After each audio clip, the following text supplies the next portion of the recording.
eyes of two individuals who are actually Teach for America alumni, but working with Teach for Philippines on the first batch, which is started this particular school year. I know this sounds repetitious to some of you, especially those who study here at AIM, who have heard this spiel quite a lot. But I see a lot of new faces attending for the first time this Development at Work series. So let me just say a little bit of something about Development at Work. It's a series that we put together where we invite individuals to come and speak about their work in development, much of which is ongoing. So it's work in progress. It can be research, it can be advocacy, it can be actual programs, or it could even be in government policy. The idea is to take a look at development in the real world and to see what can we learn from it. In this particular case, it is a program. And it's a continuing program that I like to think is evolving even as it has shown quite a lot of success, at least in the Teach for America context. Teach for the Philippines, on the other hand, is literally in its first, 7 or 8 months since it has started, including the first batch, which has only been in place since the first Monday of June, which is the start of the school year. So I think there's a lot of interesting things that they're discovering. You have the brochures before you, and we will use this occasion to explain what Teach for the Philippines is all about. With reference to Development at Work, it is, as I said, a continuing series. We've had individuals from a pretty diverse background. We've had lawyers come and talk about the Northern Ireland peace process. And of course, it's of interest to us because we're doing the Mindanao peace process at this point in time. But we've also had, for example, Cherry Seng, a human rights lawyer, come and speak about the Khmer Rouge Tribunal, which is an effort to try to come to terms really with what has happened during the Khmer Rouge period, and which, for better or worse, is something that unfortunately in this country we haven't come to grips with. We've also had individual researchers come and talk about work that they do in conditional cash transfer, something that we are obviously doing something in a big way in this country. We've also had individuals come and do research on remittances, and not only of Philippine remittances, but remittances of El Salvadoran, of Bangladesh, of Indonesian overseas workers, and to see what do we learn from all of that. Today we are going to have a chance to listen to two individuals talk about Teach for America, and this will segue into a discussion on Teach for the Philippines. To introduce what this idea is all about, Teach for the Philippines has put together a short 8-minute video. So let the video do the introduction, after which I will invite Jerome India, who is the, let me see if I have this right, the marketing officer, program officer of Teach for the Philippines, to come and introduce the two speakers, and he will take it from there. Okay, so ladies and gentlemen, welcome to the Asian Institute of Management, and what we have now is a short video on Teach for the Philippines.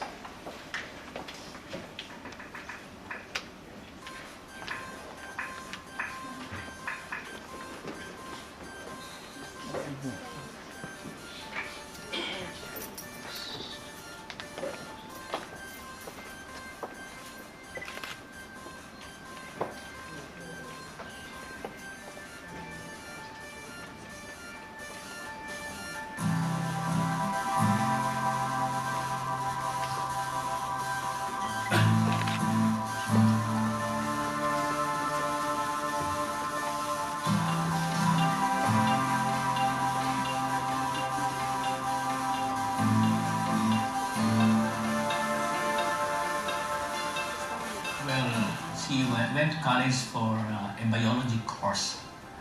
And she chose that course because she wanted to become a doctor. And I thought that's a very, very, very good doctor. I took BS Biology from Ateneo de Manila University because I wanted to become a doctor. I sent her to one of the most expensive schools at Ateneo with the thought that if I invest something, I get something back. So it's in economics, it's return on investment. And so when she told me that she's going to be a teacher, and I said, "Are you serious?" The decision to go into teaching was very hard for me. Some doubts came to my mind that what is going to be her career path as a teacher.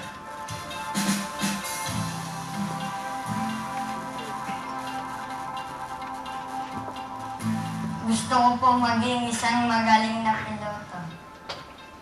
Si Ivan, madaldal din niya na bata, makwento, lagi niyang kinukwento kung ano yung nangyayari sa kanya sa everyday. Tapos sabi niya gusto niya maging piloto. Siyempre, alam natin na matatanda na medyo mataas ang kailangan mong pera para i-ano mo yung pagkapiloto. So, ang sabi na lang namin mag-asawa, mag-aral ka mabuti, galingan mo, may mga scholarship kang pwedeng makuha. Yung kay Teacher Sab kasi, nakukwento lang niya na may bago daw silang teacher na magaling. Kung noon hindi niya kinukwento ang teacher, ngayon nagkukwento siya regarding sa teacher. Ma'am Sagar, yung favorite kong teacher kasi magaling siya magturo at naiintindihan ko yung tinuturo niya. I think that moment when I saw her, when I went to her class and observed the way she teaches, that moment really was what you call the tipping point. And I started to be proud of what her achievements were. Teaching gave me a different view on leadership. Teaching is all about standing there in front of your students and guiding them towards their dreams, their goals. That's a different kind of leadership. And now that I have a daughter who is a teacher like her, I'm so proud. And those doubts about the economic return to my investment just faded away. I began to think that if this is what you call intangibles in economics, and that is the social benefits I get from my investments to her being at Ateneo and now as a public school teacher. I don't pity my students. I began to understand where they are coming from. Because when you pity them, it's like you're telling them you're still above them. But as a teacher, as their teacher, if I am above them, I can't help them move up. I need to go down lower so I can push them up. For me, when I stand there and I look at the faces of these kids, that for me is very powerful. Hearing their dreams and working with them to reach those dreams. That's really what I want my life to be about.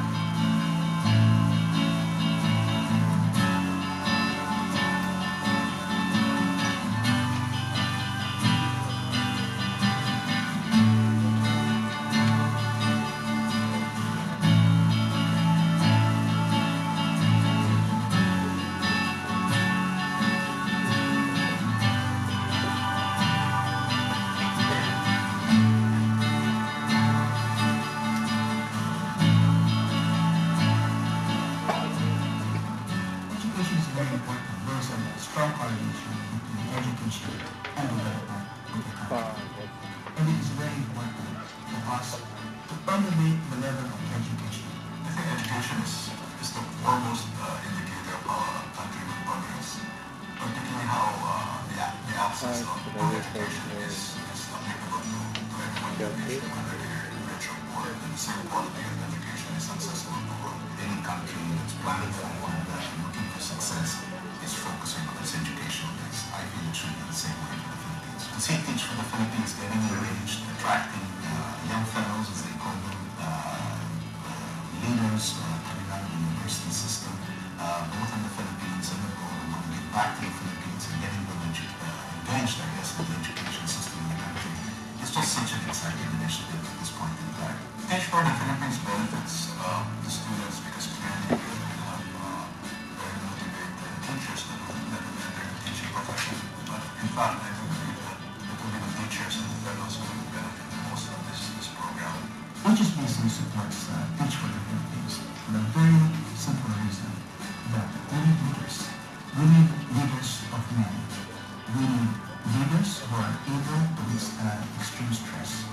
time and time again, that you have to dedicate a couple of years at the beginning of your career, giving back to the students, has led to them opening up avenues for themselves later on in so many exciting ways. Even myself, as a professional, I think it would be exciting to find those people later on after coming back to the country and find someone to give them, certainly to the corporate sector, the kind of skills that we pick up, the sense of giving back, the sense of commitment to a social development agenda, and not just one of a profit agenda. I think that combination is very powerful to see other courses.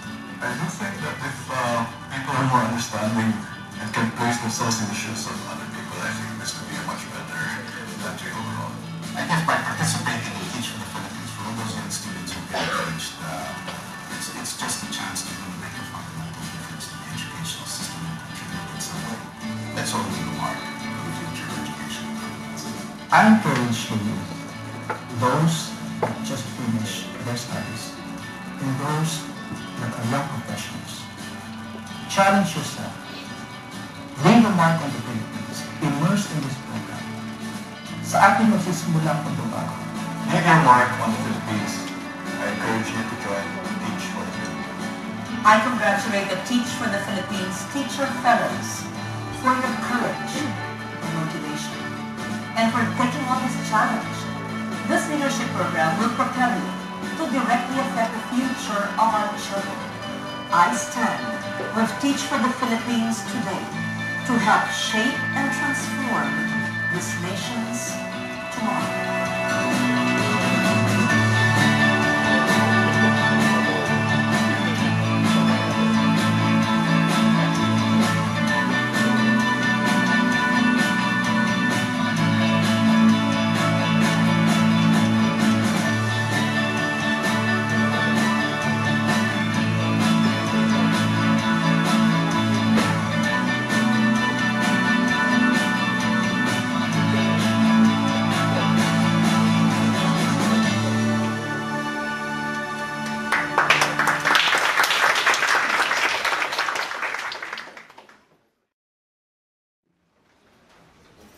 Good evening, everyone.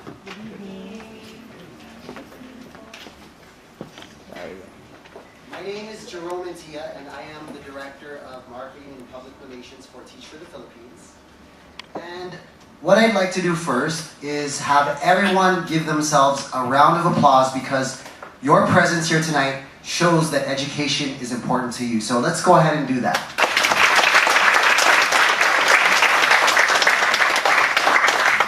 Now, to get a better feel of everyone that is joining us here tonight, I'd like to, by a show of hands, find out who is here that are students. So if you're a student, kindly raise your hand.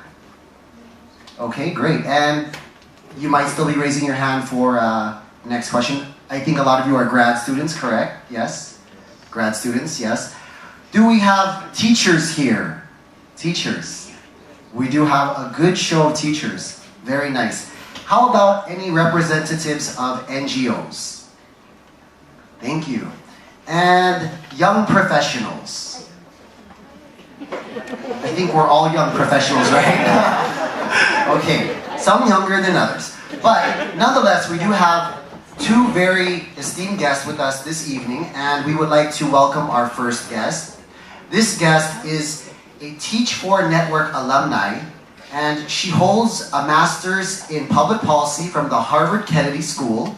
She has also worked in the office of the Maryland Governor, Governor O'Malley, and she continues to work in the administration.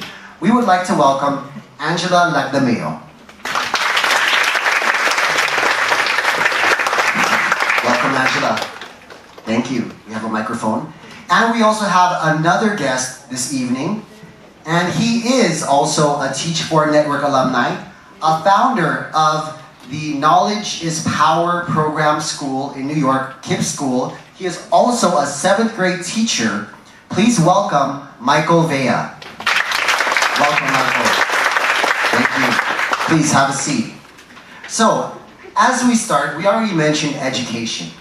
But education is for the students. We all have experience with education, being students, which starts off in our childhood.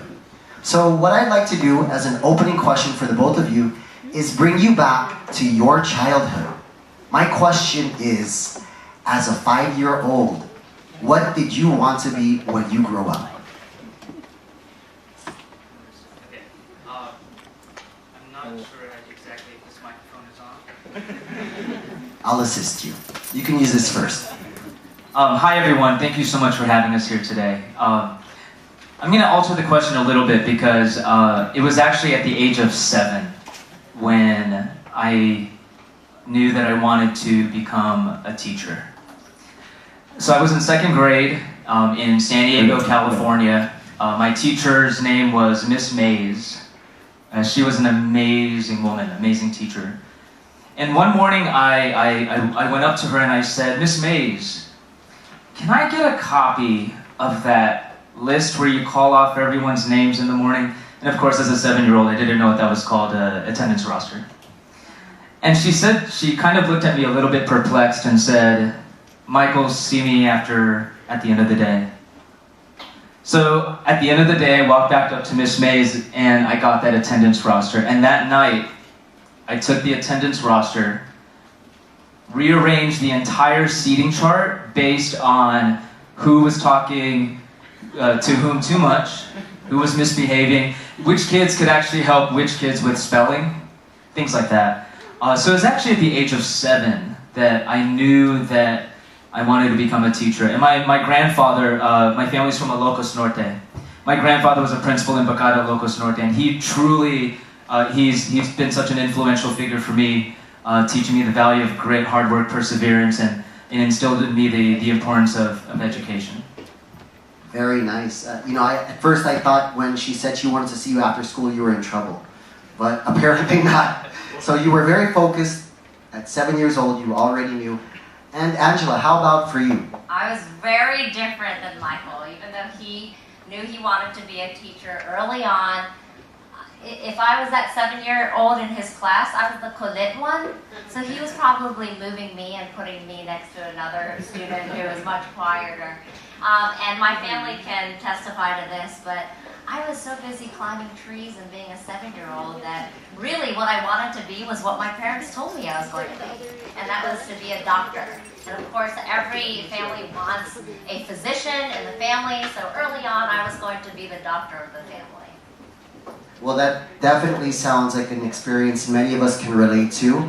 However, we do know that both of you are Teach4 Network alumni, and that is one of the reasons why you're sharing your experiences this evening. So maybe you can describe more about your Teach4 experience.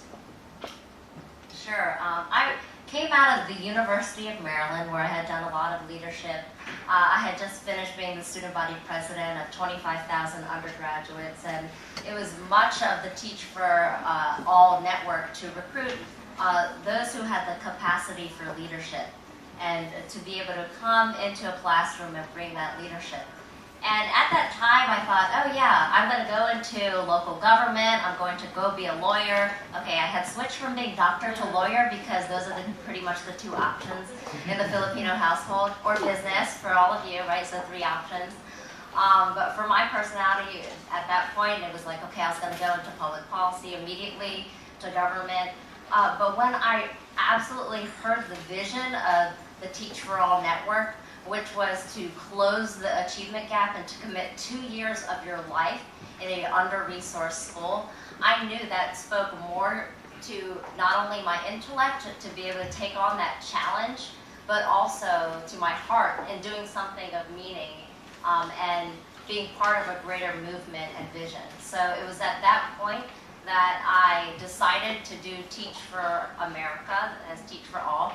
And I moved from Maryland on the East Coast all the way to California, taught in a Title I, which is an under-resourced, poorer school, and I taught high school special education, teaching English to all the special education students. I was a sophomore at Northwestern University in Chicago when in one of my education classes, it was a class on urban education, when I actually had to write a critique on Teach for America. This was in 1999. my second year in college, and it was actually that critique that inspired me to join the network. Unfortunately, the reality of the situation, you know, really anywhere, the Philippines, the United States, is that demography defines your destiny. But with organizations like Teach for the Philippines and Teach for America, it does not have to be that way. I knew that I wanted to be an educator very early on, but I also knew that I needed to teach at a school where the school needed me the most. You know what I mean? Like, I didn't want to teach at a school where the kids were going to be fine. They were all going to be college bound. You know, they have a lot of resources. They're going to be fine. My calling was to teach at a school that really genuinely needed the help. So I was actually assigned to teach in New York in the Washington Heights section. For those of you familiar with Manhattan geography, Washington Heights is located in Upper Manhattan, and most of my students are from the Dominican Republic, African American, very low socioeconomic status, and it was truly my calling to teach those who truly deserve an excellent education, because it's wrong. The fact that if you're poor, chances are you're not going to get a quality education. So I wanted to fight that fight, and that is why I joined Teach for America. Those are both great experiences. Of course, Angela, her goals along the way changed from doctor, lawyer to education. And Mike, off the bat, you knew you wanted to go into education, you continue to do so. But at the same time, I'm sure there were many challenges along the way. So maybe you can share with us perhaps one of your bad days. Sure, I'll take that one. You know, here you are, you just finished undergrad, you're an idealist, and you think, I can take on the world, I can handle these kids. You know, if I could do this in a sea of undergraduates and be, you know, co-teaching instructor, I can also do this with high school students. Boy, was I wrong. You go in and, you know, the students have different agendas. And sometimes learning isn't one of them. And so your job is to bring, you know, the creativity and the innovation to these classrooms to make learning real and important. And I think what was some of the hardest challenges for me was students who you try every single intervention and they're still, you know, having behavior challenges. So, you know, I'll call this student John, and this is one of my bad days. And, you know, I had John, and I tried, you know, here he was being disruptive, talking, shouting out, you know, standing up, you know, and you try every behavior intervention. You do the shoulder tap. You do the Jedi mind trick. You know, see if he gets it and starts altering his behavior. You also do, you know, finally the separation from peers, you know, putting him in the back of the classroom. And finally, and this is in one class, mind you, one class period, finally taking away a privilege. And one of those privileges happened to be his soda. And so after that class period, he came to me, Miss Lagdameo, give me back my soda. Excuse me? You know, and saying, I'm sorry, no, I'm not going to. And what happened is he came so close to me and started to lean like this to punch. And at that point I said, I'm going to get punched in the face. And I said, this is what you call too close proximity, two steps back. And, you know, I had to take the appropriate action, which is called the discipline team.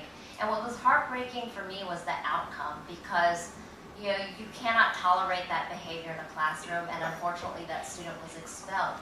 But you have those situations where you're trying and doing everything you possibly can to get that student to succeed. And still, you know, you're there to help them make better decisions, but it's still ultimately a decision that they have to make sometimes. Definitely a challenging day. Yeah.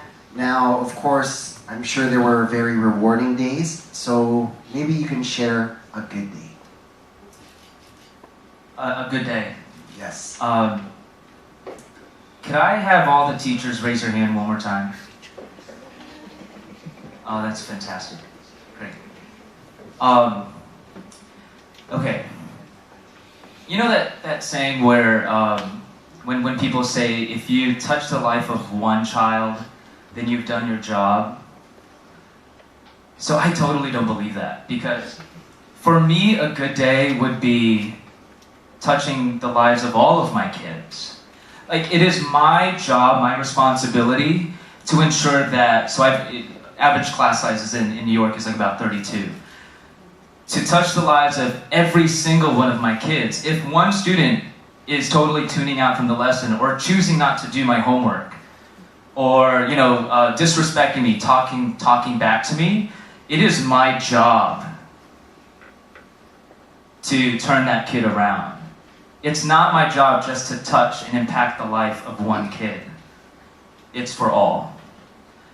So a good day, basically, is that. Like, when I have buy-in from all of my kids, because I truly believe that all children not can learn, but all children will learn.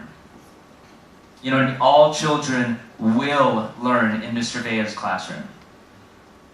Having that level of expectation set so high, my belief that all of my students will not only get to college, but through to college, not just to, but through college. To me, that's a good day, right? That is a great day, in my opinion. In fact, that's a wonderful goal, to make sure that you reach out to every single one of your students in line with Teach for the Philippines philosophy, as well as Teach for All, because you are reaching out to all of your students. But as both of you shared different experiences, a bad day, a good day, what is it exactly that kept you going throughout the entire process? I'm sure there must have been days where, wow, I can't do this anymore.